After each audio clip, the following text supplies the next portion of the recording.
an tuchtain old Grealish agus Peter Tobin Cahar O'Medi. I'm grateful for the opportunity to support this bill, which seeks to address an issue that potentially affects a large proportion of our population, especially those of a certain age. When people retire, particularly from large organisations with many hundreds of employees, they can effectively become ghosts overnight. As long as they're still working, they have a voice. Their grievances can be heard and they have avenues to challenge decisions that affect them. But once they leave, they lose that voice. Decisions can be made which can greatly impact the quality of their lives without any consultation with them. If they feel they have been wrong, they no longer have a platform to air that grievance, and no longer do they have an opportunity to challenge those decisions.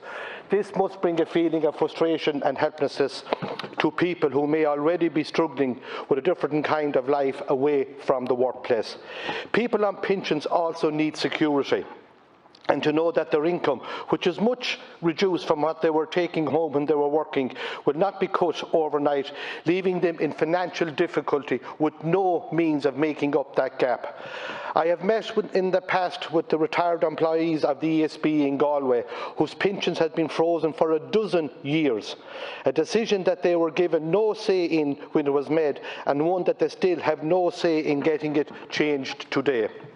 One of the men I met contacted me again recently, pointing out that he had paid pension contributions for the 43 years that he'd worked with the company, but now found that his pension was less than what it was when he retired 12 years ago.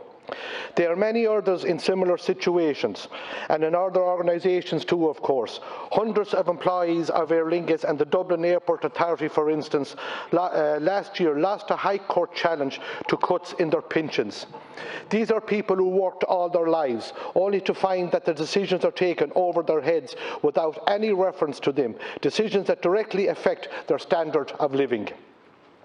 In the future, they must be given a voice on any changes to their pension conditions, just as those still working have to be consulted over proposed changes to their pay and conditions.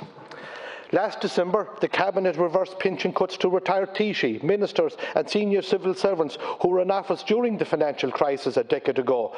There's little chance of that happening in the companies I have previously referred to. That's why it's important for the people who will come to retire in the future years that they will be able to have a real say when it comes to the talk of any reductions in their pension. This bill sets out to right a wrong that has existed for far too long, and it has my full support.